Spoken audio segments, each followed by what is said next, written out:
Milé krásné dámy, já vás vítám u mojí večerní rutiny, tady z mojí koupelny a ráda bych vám ukázala, jak to u mě večer v koupelně vypadá. Krok 1. Odlíčíme se, já už jsem teda odlíčená, oční odličovač pouze na oči, navlhčit tampónek, přiložit, nechat, napočítat do 5, do 10 a pak se třít směrem dolů a k nosu, je to tenhle pohyb. Jo, nevytahávat oči do strany, protože nechceme mít vrásky. Tak, kdo používá velký vrstvy make-upu, foto make-upy a podobně, může klidně použít micelární vodu. U micelární vody pozor na kvalitu, jo, většina z nich jsou opravdu sajrajty, takže opravdu si vyberte kvalitní, klidně do ní zainvestujte, ať vám na obličeji neudělá nějakou neplechu. Tak, další krok je čištění, samozřejmě je několik variant, já jsem si dneska vybrala tohleto. Tak a nejdřív trochu navlhčíme obličej. Tak a teďka dáme čistící krém, zhruba velikost lískového oříšku, úplně to stačí. A rozmasírujeme do pleti.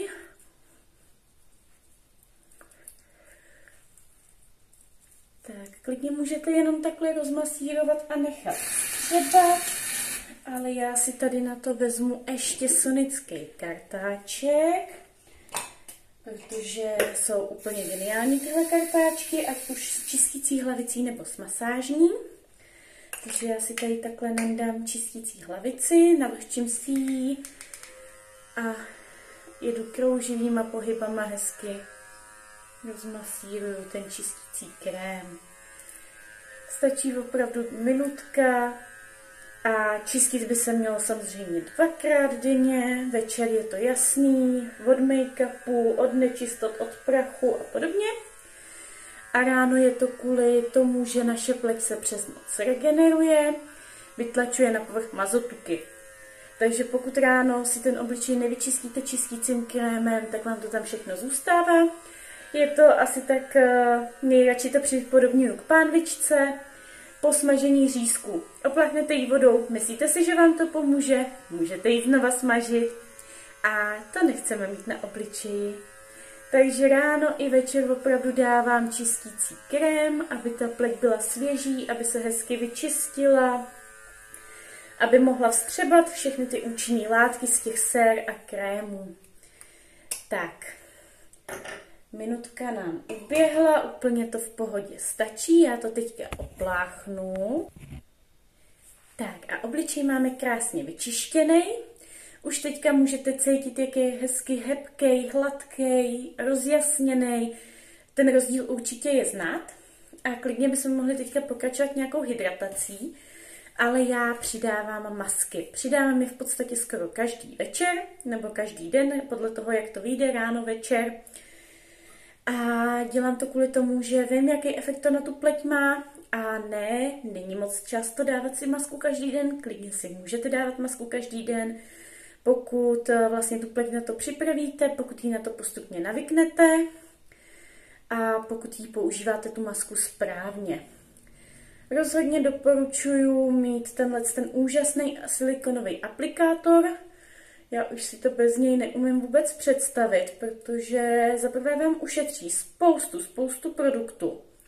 Krásně to rozetře v tenký, ale rovnoměrný linii, vrstvě a prostě to je úplně super, je to mnohem jednodušší, než to patlat prstama. Já jsem dneska zvolila tady tu růžovou, protože ji úplně miluju, protože je to taková zlatá střední cesta. Tahle maska obsahuje růžový jíly, který krásně vyčistí tu pleť, což potřebujeme úplně každá z nás, ať už trpíte na akné nebo ne, na černé tečky, nebo i když máte prostě pocit, že vaše pleť je naprosto v dokonalém pořádku, stejně potřebujete čistící masku. Takže to určitě neflákejte. A tady ta maska navíc obsahuje mimo těch čistících složek i výtažky z plumérie, což je nějaká havajská kytka. Luxusně, fakt luxusně voní. A hlavně obsahuje spoustu antioxidantů a vitamínů. takže tu pleť nejenom, že vyčistíte, ale zároveň krásně i vyživujete 2 v 1 v podstatě. Je to úplně geniální a tahle ta maska je zrovna úplně perfektní na každodenní použití. Napadla si ji všude, i tady hezky pod nos. Jediný, kam ji nedávám, je oční okolí, tam na to pozor. Tak, všude to hezky takhle rozetřem. Jinak můžete si všimnout, že tu tubu mám rozstřiženou. Dělám to tak úplně u všech tubiček, u všech přípravků, který mi docházejí. Protože vevnitř je ještě spousta nevyužitého produktu. A proč to vyhazovat, že jo? To by byla hrozná škoda. Ty produkty přece jenom něco stojí a hlavně jsou úplně geniální a já jich chci vypotřebovat co nejvíc na svoji pleť. Takže všechny tubičky takhle stříhám a je to super. Protože vám to klidně vydrží opravdu klidně ještě, já nevím, týden, některé věci klidně 2 týdny vám vydrží takhle. Jenom pozor, aby vám to v tom nezaschlo, když to máte dlouho otevřený. Je pak potřeba to spotřebovat samozřejmě co nejdřív. Ale opravdu klidně ten týden něco až 2 vydrží. Tak, tu masku bychom měli nechávat zhruba 10 minutek.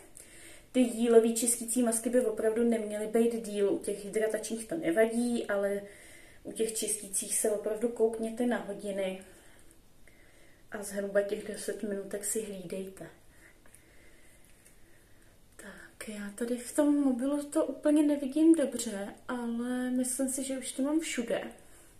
Takže teďka si dám 10minutovou pauzičku a uvidíme se za 10 minut. Tak, máme to zhruba 10 minutek, už můžete vidět, jak to mám hezky stuhlý.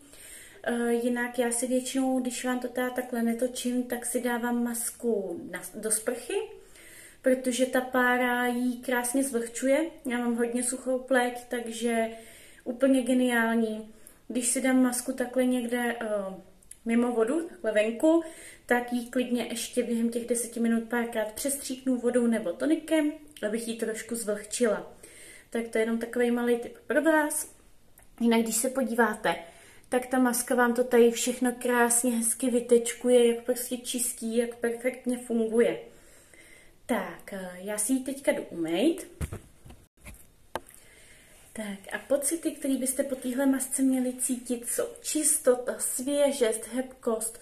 Úplně můžete cítit, jak ta pleť tak jako dejchá. Je to úplně skvělý pocit, ta pleť je fakt jako jemňoučká. Co jakoby z trošku těch negativnějších pocitů můžete mít, je třeba trošku, že vás to stahuje. Ty růžové jíly trošku vysušujou, takže prostě je možný, že teď se můžete cítit tak jako lehce staženě. Ale hnedka dalším krokem je tonikum, který nás toho pocitu zbaví.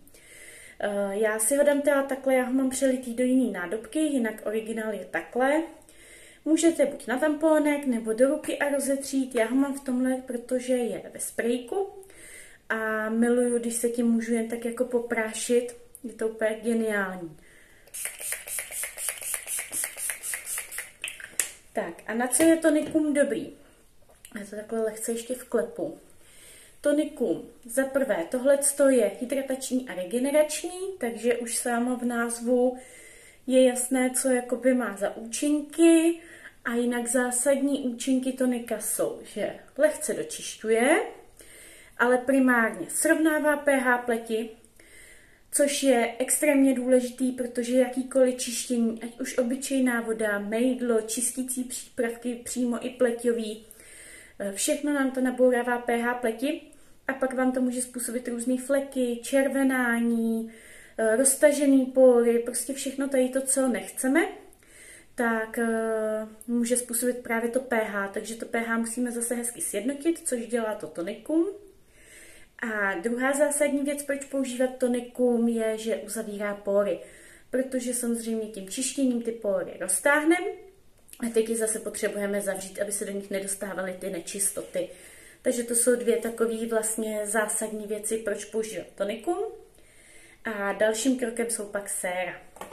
Já jsem dneska taková trochu suší, takže první, co použiju, je hydratační super sérum. Obsahuje ceramidy, je to extrémně účinný, extrémně hydratační sérum, který působí přímo na ty konkrétní nedostatky ve vaší pleti. Má takhle pipetku, je to takový průhledný gelík. Někdo dává přímo na obličej z té pipetky, já si to radši roztílám takhle do rukou. Tak, trošku to rozmasírujem. Krásně se roztírá, je takový hodně jako heboučký, je to takový gelík, ale má moc příjemnou konzistenci a fakt krásně vás hydratuje, vyživí. Takže naprostá bomba.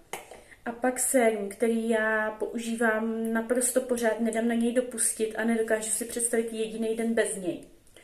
A to je sérum C+E. Ta kombinace těch vitaminů je úplně geniální. To C je tam ve 3 různých formách, ve 3 různých podobách. Takže je extrémně účinný a aktivní.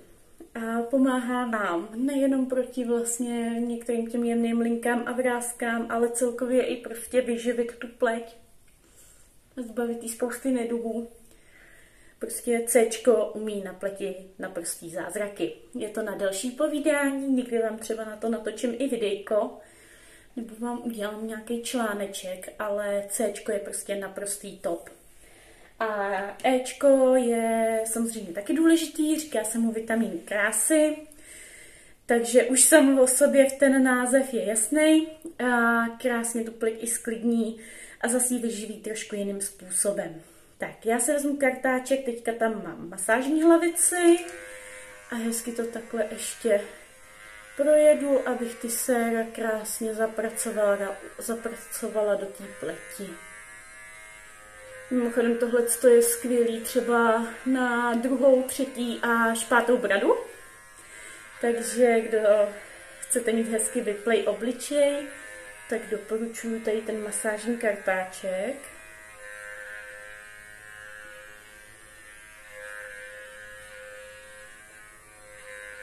A je to extrémně příjemný, hodně i při migréně, třeba na spánky.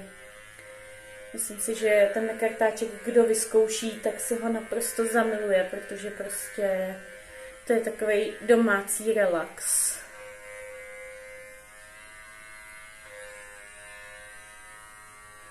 A krásně se to tím všechno zapracuje a pak samozřejmě je efekt těch sér mnohem větší, když je takhle zapracujete. Tak. To byly séra. Kdybyste teďka jako já byli třeba trošku začervenalí, vůbec se toho nelekejte. Je to vlastně tím, že ten obličej pracuje, že teď třeba vás spoustu aktivních látek, že vlastně vy na něj neustále saháte, různě ho promasírováváte, je to úplně normální a během chvilky by se to zase mělo srovnat, takže žádný stres. Nesmí to samozřejmě pálit, štípat a podobně. Tak, teďka je na řadě noční krém, samozřejmě ráno bychom dali denní, nebo když jdete večer na party, tak taky dáte denní. Já se chystám do postele, takže pro mě určitě noční a zase ho tam hezky rozmažem a rozmasírujeme.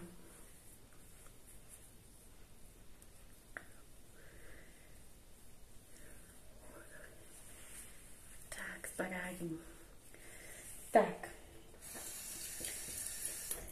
Tady trošku popláchnu ruce a jdem na péči o oční okolí. Protože ta je samostatná jednotka, samostatný téma, ale je extrémně důležitá a extrémně opomíjená. Tady trošku sníží ta čelenka.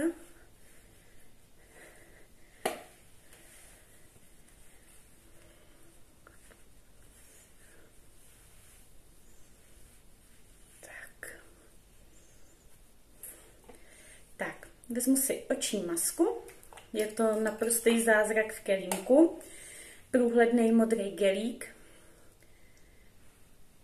a to jako s vašima očima umí fakt zázraky, zejména pokud jste po celém dnu unavený, ty oči vás bolej, pálej, máte je třeba nateklý. Jinak můžete ho samozřejmě použít i ráno, tenhle gelík. Stačí ho nechat třeba, já nevím, 5 minut, než si vypijete čaj. A buď ho můžete smejt, nebo ho klidně můžete nechat vlastně až do dalšího čištění toho obličeje. Můžete klidně i ráno normálně pod make-up, nebo večer ho dát a nechat ho klidně do rána přes noc. Skvěle působí na unavený oči, skvěle působí na pytle a pod očima, kruhy kolem očí, oteklý oči. Krásně sklidňuje pálení a podráždění, protože je v tom výtažek z okurky. No a je prostě úplně geniální. Tak, celkem rychle se vstřebává a já na něj v další vrstvě dám ještě oční krém. Dám si zase takhle trošičku, stačí opravdu maličko. Tak a rozmasírujem. Když se podíváte, dělám to všechno krouživýma pohybama, vždycky spodní část dovnitř k nosu a horní vlastně po té očnici, po té kosti ven. A tady vlastně na tom vnějším koutku už zase dovnitř, abych si to oko nevytahávala, nedělala si tam vrásky. Vždycky to rozmasíruju. Já to teda rozmasírovávám prostředníčkem, přijde mi, že v něm mám jako nejlepší ten cit, ale jinak se doporučuje dělat to prsteníčkem, prej kvůli tomu, že v něm máte nejmenší sílu a největší cit, takže by to mělo být jako nejefektivnější. Mně se to prsteníčkem dělá špatně, takže já to dělám takhle a myslím si, že dělejte si to, jak chcete, hlavně, aby vám to vyhovovalo. Tak, tolik oční okolí a teďka to chce ještě nějakou vlastně vrstvu navrch. Já vždycky dávám ještě vrstvu navrch, nikdy mi nestačí jenom noční krém nebo denní. A tam máme samozřejmě obrovské množství variant. Já jsem se dneska rozhodla, že chci trošku nějakou jako luxusnější kůru na noc si dát, abych se opravdu zbudila taková jako šťavnatá, naducaná. Miluju to, takže si vezmu extra zvláčňující noční krém, vypadá to jako vazelínka. Obsahuje to asi 30 různých přírodních vosků, včetně včelího vosku, mateří kašičky, propolisu a dalších včelích produktů. Je teda dost mastný, takže stačí maličko, ale je extrémně hydratační a extrémně hojivý. Perfektní je třeba na ekzémy, na lupenku, na vyrážky. Takhle si dám vlastně malé množství, v prstech ho trošku rozehřeju, aby to byla fakt jako trošku tekučí hmota. A přidám gelovou hydratační masku, to je taky můj velký oblíbenec, to je zase takový průhledný růžový gelík, který obsahuje kyselinku hyaluronovou, pozor, v obou formách, to je důležité, to si hlídejte, aby měla obě formy vysoko i nízkomolekulární, aby opravdu intenzivně hydratovala. Tak promíchám a vmasíruju do pleti.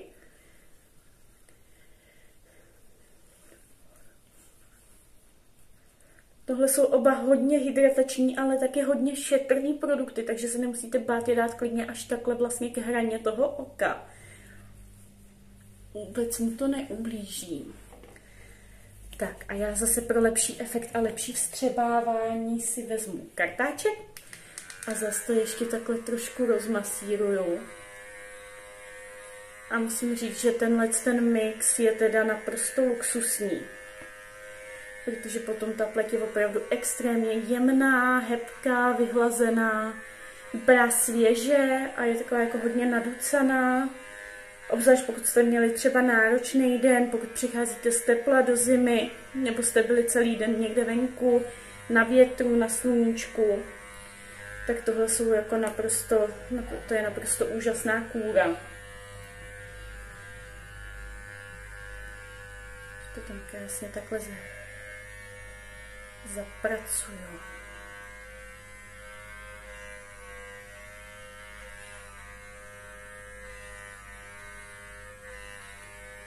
Můžete klidně nechat 20 minut a pak to můžete jít smejt, ale já tím, že jsem to dala už na všechny ty séra a krémy, tak já tu kombinaci nechávám vždycky přes noc.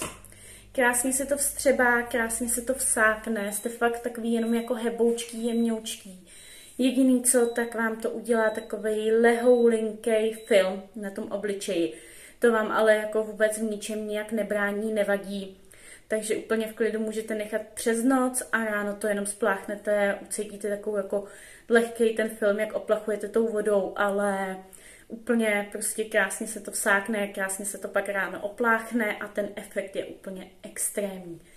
Fakt to miluju, tuhle kůru. Takže doufám, že vás to třeba trošku inspirovalo a že si ji příště dáte se mnou. A přeju vám krásnou noc dobrou a mějte se hezky. Ahoj!